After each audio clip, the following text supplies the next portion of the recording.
बदले की भावना जब किसी इंसान के अंदर घर करती है तो वो इंसान इस तरह से पागल हो जाता है, उसे आगे पीछे का कुछ भी दिखाई नहीं देता और वो इतने बड़े क्राइम को कर जाता है जिसको सुनकर आम इंसान की रूह भी कांप जाती है। दोस्तों, आज की घटना जो मैं आपको बताने जा रहा हूँ, इसमें एक लड़का जो नाबालिग होता है वो इस बदले की भावना के चक्कर में आकर सदा सदा के लिए अनाथ हो जाता है। उसके पीछे क्या बड़ी वजह रही होगी, अगर आप भी पूरा मामला सुनेंगे तो एक बार के लिए आप भी सोचने के लिए मजबूर हो सकते हैं। आइए दोस्तों, जानते हैं पूरा मामला क्या था। नमस्कार, जय हिंद। आप देख रहे हैं एपीएच न्यूज राहुल रावत के साथ। तो दोस्तों, आज की जो हकीकत की घटना आपको बताने जा रहा हूं, उत्तर प्रदेश में एक जिला पड़ता है कानपुर और इसी का नजीराबाद थाना क्षेत्र है। इसी के अंतर्गत एक जगह आती है लाजपत नगर। लाजपत नगर की हकीकत की घटना है।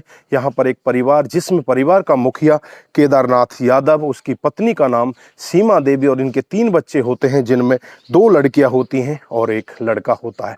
दोनों लड़कियों की शादी हो जाती है और लड़का की भी शादी हो जाती है। लड़का का नाम राजा होता है, उम्र इसकी 38 साल होती है। जो राजा की पत्नी होती है उसका नाम नीरू यादव होता है, उम्र होती है 34 साल। इनका भी एक बेटा होता है। धीरे धीरे इनका घर परिवार ठीक ठाक तरीके से चलने लगता है। जो राजा होता है वो एक क्रिमिनल टाइप का लड़का होता है और इसी वजह से वो जेल के अंदर होता है। दर्शनपुर एरिया में एक व्यक्ति रहा करता है जिसका नाम राजेश कुमार। उसके 2 बेटे होते हैं, एक का नाम गगन और दूसरे का नाम गौरव। अब गौरव का एक चाचा होता है जिसका नाम दीपक होता है। दीपक केबल नेटवर्क का काम किया करता है और गौरव अपनी पढ़ाई के बाद इसके साथ इसके नेटवर्क पर काम किया करता है।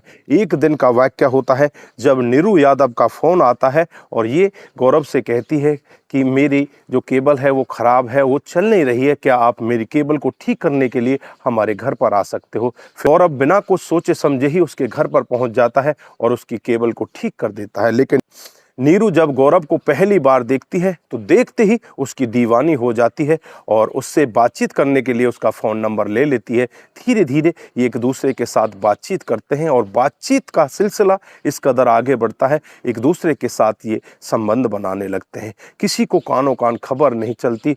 एक दिन का वाकया होता है, जो नीरू की सास होती है सीमा देवी, उसको इस सब के बारे में पता चल जाता है। वो अपने बेटे की बहू को समझाने की कोशिश करती है, उससे कहती है कि जो तूने कदम उठाए हैं वो गलत है, ऐसे कदमों को अपने पीछे खींच ले। लेकिन नीरू यादव यहाँ पर अपने कदमों को पीछे खींचने वाली नहीं होती, क्योंकि उसका पति तो जेल में होता है, वो आज़ाद होती है। जो इसका ससुर होता है वो पहले ही मर चुका होता है। घर के अंदर ये सास और इसके बेटे की बहू और इसका पोता, यही 3 लोग रहते हैं।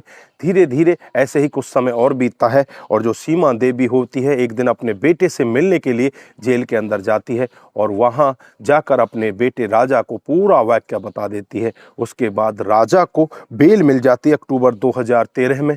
वो अक्टूबर 2013 में जेल से बाहर आ जाता है और जैसे ही बाहर आता है सबसे पहले वो गौरव से मिलता है और गौरव से मिलने के बाद उसके ऊपर वो गोली चला देता है और गोली चलाकर वहां से फरार हो जाता है। गौरव को गोली लग जाती है और गोली लगने के बाद गौरव वहीं पर लहूलुहान हो जाता है। आसपास के लोग वहां पर पहुंच जाते हैं। गौरव को आनन फानन में उठाया जाता है और उसे नज़दीकी हॉस्पिटल में ले जाया जाता है, जहां जाकर गौरव की जान बचा ली जाती है। उसके बाद से राजा फिर दोबारा से जेल के अंदर चला जाता है। इधर गौरव फिर अपने घर पर रहने लगता है और गौरव जो राजा की पत्नी होती है नीरू यादव, उससे बार बार फिर से मिला करता है। अब जो राजा की माँ होती है सीमा देवी दोबारा फिर अपने बेटे राजा से मिलती है और उससे कहती है कि बहू ने अभी भी उससे मिलना बंद नहीं किया। राजा को बहुत ही ज़्यादा गुस्सा आता है और गुस्से की वजह से वो जेल के अंदर ही अपने एक दोस्त जिसका नाम मनीष होता है उसे बुलाता है और उससे कहता है कि तुम्हें राजा को रास्ते से हटाना होगा, इसके लिए जो भी तुम करना चाहो वो कर सकते हो। उसके बाद मनीष इस सब को करने के लिए तैयार हो जाता है। 6 फरवरी 2014 का दिन चुना जाता है। रात को करीब 10 बजे जब गौरव के पास फ़ोन किया जाता है और गौरव से कहा जाता है कि हमारी केबल ख़राब हो गई है और तुम हमारी केबल को फजलगंज एरिया में ठीक करने के लिए आ जाओ। उसके बाद गौरव रात को 10 बजे अपनी बाइक उठाता है और बिना सोचे समझे उनकी केबल को ठीक करने के लिए चल देता है। जैसे ही फजलगंज के रास्ते में पहुँचता है रास्ते में 5-6 लोग उसकी बाइक को रोक लेते हैं और उसके ऊपर ताबड़तोड़ हमला कर देते हैं, उसे मारते पीटते हैं और फिर गोली मार देते हैं। उसकी वहीं पर मौत हो जाती है। उसके बाद पुलिस को ये खबर मिलती है, पुलिस डेड बॉडी को अपने कब्जे में लेती है, उसे उठाकर पोस्टमार्टम के लिए भेज देती है। इधर जो गौरव का पिता होता है राजेश, उससे पूछताछ की जाती है तो राजेश सीधा ही नाम राजा का लेता है। वो कहता है कि इस सब को कराने में राजा का हाथ है, लेकिन राजा जेल के अंदर है। अब पुलिस कहती है कि राजा का कैसे हाथ है। उसके बाद पुलिस अपनी जांच पड़ताल में लग जाती है और पता चल जाता है कि राजा का एक दोस्त है मनीष, उसने ये सब काम कराया है। पुलिस मनीष और मनीष के दोस्तों की तलाश कर रही थी। इसमें कई दिन का समय बीत जाता है और 12 फरवरी 2014 का वाक्य आ जाता है। इधर जो नीरू यादव होती है वो पुलिस के पास फ़ोन करती है और कहने लगती है कि मेरी सास को किसी ने मेरे घर पर ही मार दिया है। उसके बाद पुलिस बिना कुछ देरी किए हुए नीरू के घर का रुख करती है और वहां जाकर देखती है तो उसकी सास मरी पड़ी होती है। सास को इस हालत में देखकर उसकी डेड बॉडी को उठाया जाता है और उसे पोस्टमार्टम के लिए भेज दिया जाता है। इधर नीरू से बातचीत की जाती है तो नीरू कहती है कि मैं तो उस समय बाजार गई थी और मेरा बेटा फ़ोन रिचार्ज कराने के लिए गया था, घर पर कोई भी नहीं था, पता नहीं हमारे माँ को किसने मार दिया। वहीं पर इसकी एक ननद होती है जिसका नाम रीता, जो देहरादून में शादी करके गई थी, लेकिन अपने पति की अनबन की वजह से वो यहीं पर रह रही थी और एक नर्स का काम किया करती थी। पूछताछ की जाती है तो रीता कहने लगती है कि इस सब में मेरी भाभी का हाथ है। यहाँ पर एक व्यक्ति और आया था जो दीपक, जो गौरव का चाचा होता है, वो यहाँ पर किस लिए आया था। उसके बाद पुलिस नीरू यादव से पूछताछ करती है कि यहाँ पर दीपक क्यों आया था और फिर अपनी शक्ति दिखाने लगती है। जब पुलिस अपनी शक्ति दिखाती है तो यहाँ पर जो नीरू यादव है वो टूट जाती है और सारा जुर्म कबूल कर लेती है। वो कहती है कि मैंने ही अपनी सास को मारा है। फिर पुलिस वाले कहते हैं कि तूने अपनी सास को क्यों मारा है और किससे मारा है। फिर पुलिस वालों को बताती है कि मैंने यहाँ पर दीपक को बुलाया था और जैसे ही मेरी सास मेरे सामने आती है वहाँ पर एक रॉड पड़ी होती है, उस रॉड से मैंने इसके सर पर वार किया, जिसकी वजह से वहीं पर इसकी मौत हो जाती है। जब पुलिस यहाँ पर पूरा मामला सुनती है तो पुलिस अपने 2 कांस्टेबलों को उसके साथ भेज देती है कि उस रॉड को बरामद करना, उस रॉड को लेकर आओ। फिर उसके साथ उसके घर जाया जाता है। जैसे ही नीरू के घर पर पुलिस वाले पहुंचते हैं तो नीरू वहां पर अपने कुत्ते को उन पुलिस वालों के ऊपर छोड़ देती है।